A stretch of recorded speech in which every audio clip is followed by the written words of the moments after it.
See, in this world, there's two kinds of people, my friend. Those with loaded guns, and those who dig. You dig.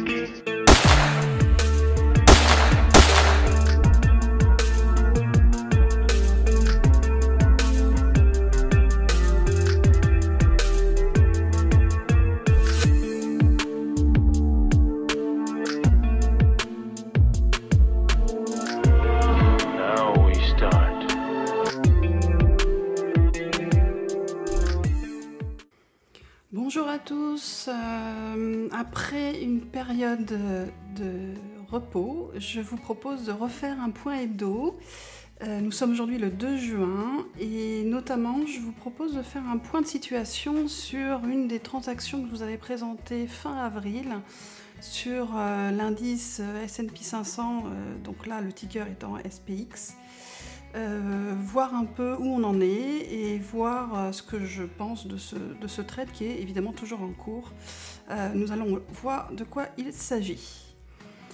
Alors pour rappel, je vous avais présenté cette slide assez succincte on va dire.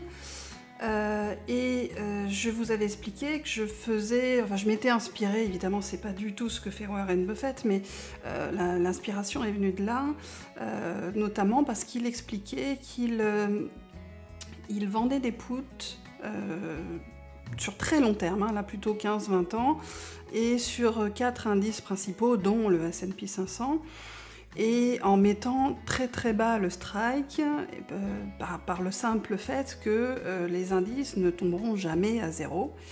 Il y aura toujours de l'activité économique. Donc le principe, je l'ai utilisé. J'ai également pris sur une longue période, mais pas sur les 15-20 ans. Je pense que SPX, on doit avoir maximum 3 ans, quelque chose comme ça. Enfin, j'ai plus la période en tête, mais ça doit être quelque chose comme ça.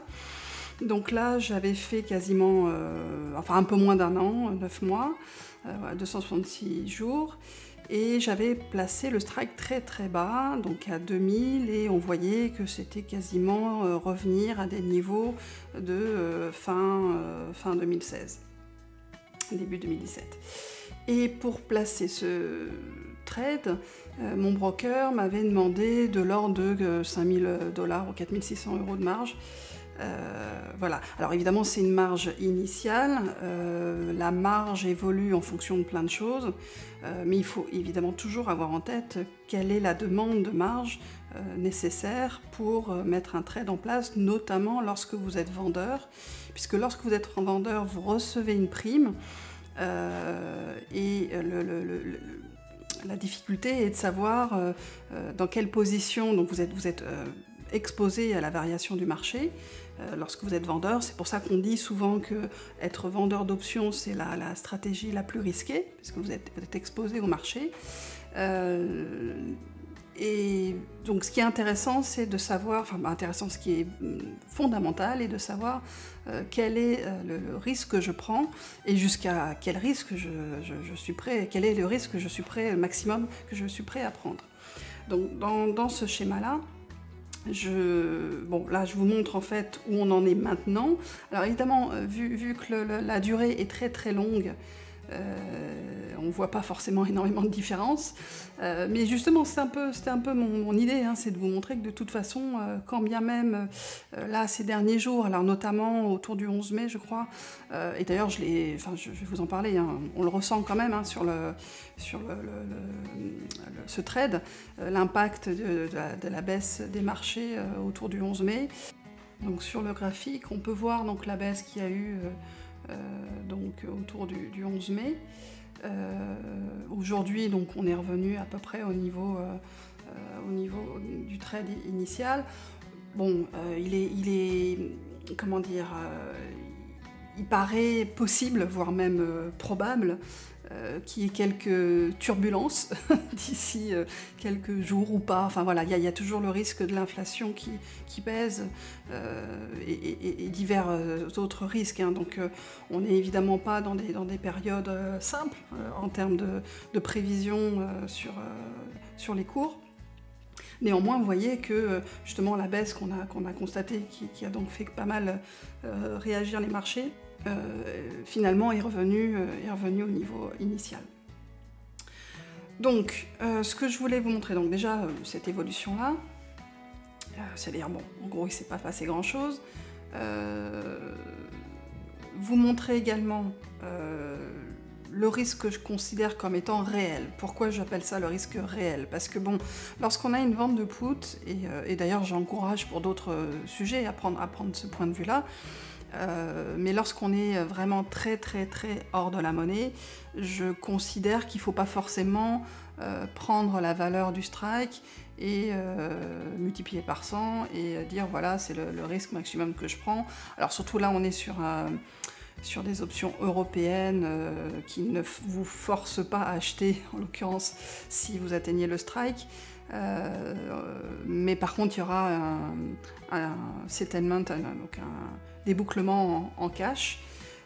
Donc ce que ça veut dire, c'est que, alors là j'ai pas montré ce qui se passait en dessous de 2000, mais par exemple si on descendait donc en dessous de 2000, par exemple 1000, voilà, si on descendait à 1000 et que je fais rien entre temps, hein, parce qu'évidemment ça suppose que je fais rien entre temps, ce qui ne sera jamais le cas, mais imaginons que je ne fais rien entre temps, donc le débouclement, ça sera la différence entre 2000 et 1000, donc 1000 multiplié par 100, donc 100 000, voilà, donc potentiellement si ça finissait à 1000, j'aurais un risque de 100 000.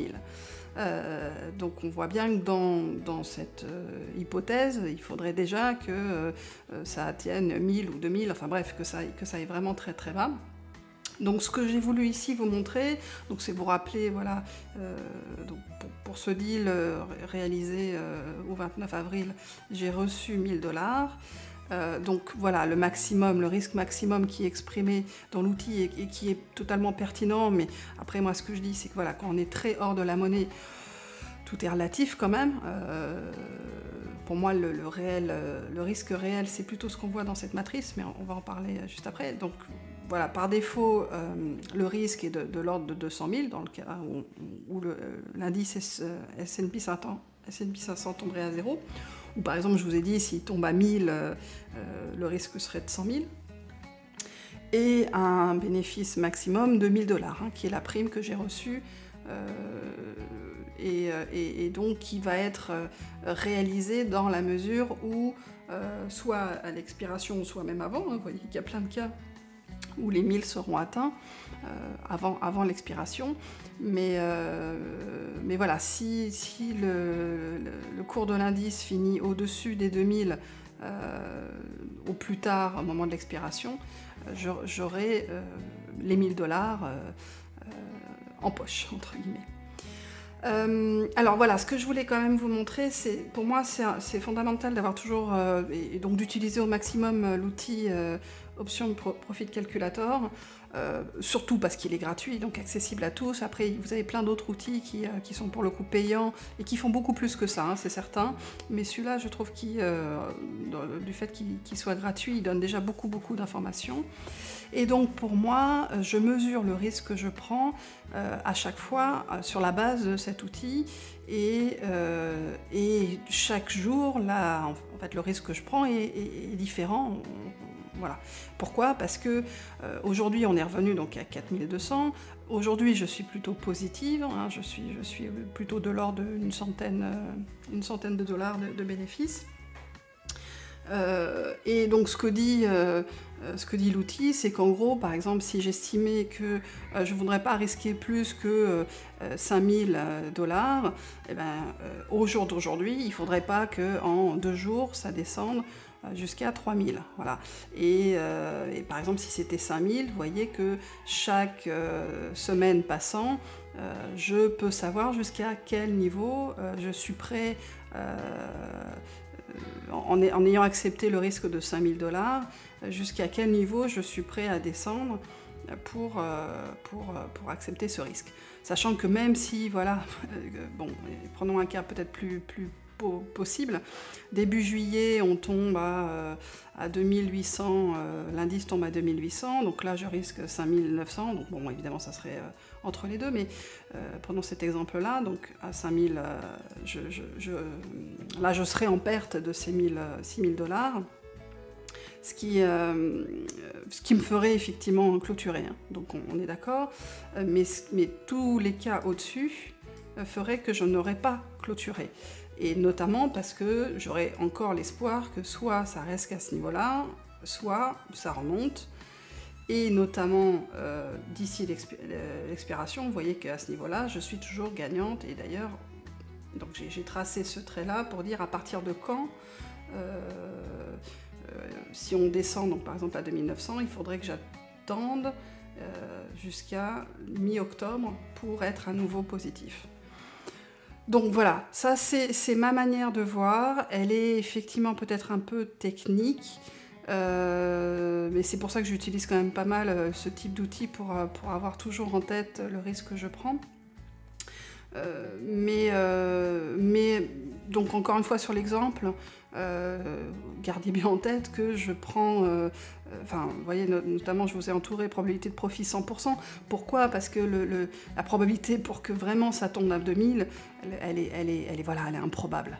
Bon, ça peut toujours arriver, il peut toujours se passer tellement de choses, et ça on le sait.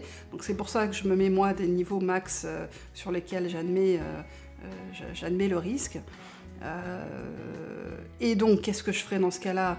Je crois que je vous l'ai déjà expliqué pour d'autres outils, mais évidemment qu'on peut toujours, donc là moi je suis vendeur, on peut toujours racheter sa position, et donc en gros limiter vraiment la perte, mais ça serait une perte sèche dans le cas où je voudrais racheter avant expiration.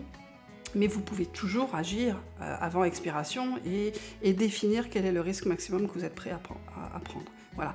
Et donc, là où je voulais en venir, c'est que pour moi, en tout cas dans ce type de trade, évidemment que le risque maximum, il n'est pas de 200 000 $, et il n'est même pas de 100 000, celui que je vous citais, dans le cas où on était, par exemple, on finissait à 1000.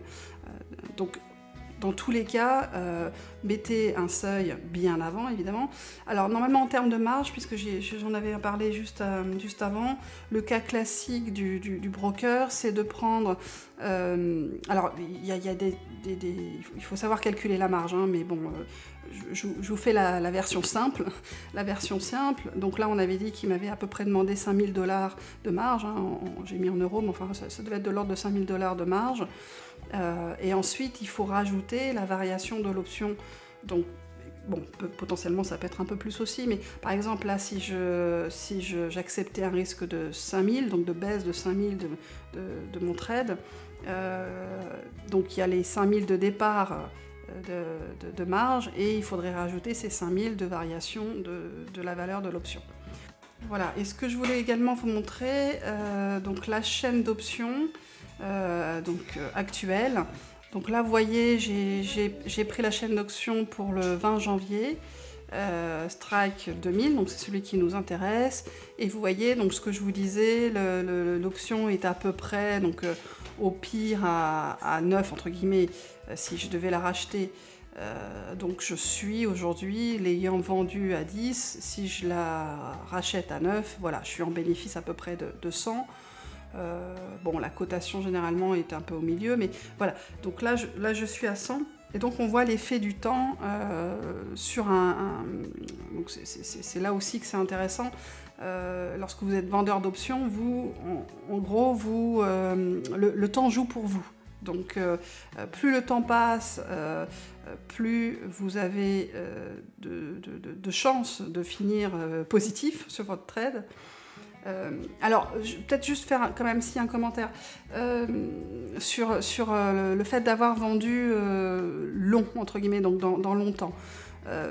Une règle qu'on s'est fixée, hein, les règles d'or, alors là c'est plutôt côté achat, on dit qu'on achète long et qu'on achète très dans la monnaie. Pour la vente, en général, c'est mieux de vendre hors de la monnaie, très hors de la monnaie, et également de vendre court pour profiter que la baisse de la valeur temps est très forte lorsqu'on se rapproche de l'expiration. Donc en l'occurrence, ce trade-là, il est un peu à l'encontre en tout cas de la deuxième règle qui est de vendre court. Bon, moi en fait, la manière dont je le vois, c'est que c'est un compromis entre le temps que j'y passe, la valeur que j'accepte de risque que j'accepte de prendre, la prime que je reçois. Et puis surtout, enfin, moi il y avait vraiment ça, je me dis que de toute façon, je sortirai bien avant, potentiellement bien avant, voilà. Parce que tous les cas où je vais avoir à peu près 1000 $, hein, même à partir de 800 $, je considère que je sortirai. Vous voyez, ça va arriver potentiellement très vite, même si le marché descend. Vous voyez, début septembre, donc tout est relatif, hein, très vite le temps. Mais voilà, s'il descend à 4000 dès septembre, je pourrais clôturer, etc., etc. Vous voyez, à peu près quelque chose comme ça. Même voilà, si on y est déjà là, hop, vous voyez. Donc là, dès mi-juillet, si on monte, bon là, j'y crois pas, mais voilà, je peux rapidement aussi clôturer le trade bien avant, en tout cas l'expiration, et bien avant la fin de donc l'expiration de cette option. Voilà, j'espère que j'ai été assez complète et assez claire. En tout cas, encore une fois, n'hésitez pas à poser des questions, il n'y a pas de souci, on vous fera des commentaires complémentaires pour compléter notre propos. Et puis, je vous promets pas de faire un point encore hebdomadaire donc la semaine prochaine, mais je vais essayer quand même à nouveau de m'y tenir. Voilà, je vous remercie, je vous dis à bientôt. Merci à tous pour votre temps et votre attention. N'oubliez pas que ce contenu est entièrement gratuit et si cette vidéo vous a plu, alors n'hésitez pas à vous abonner, liker et partager pour nous encourager. À très bientôt, ciao!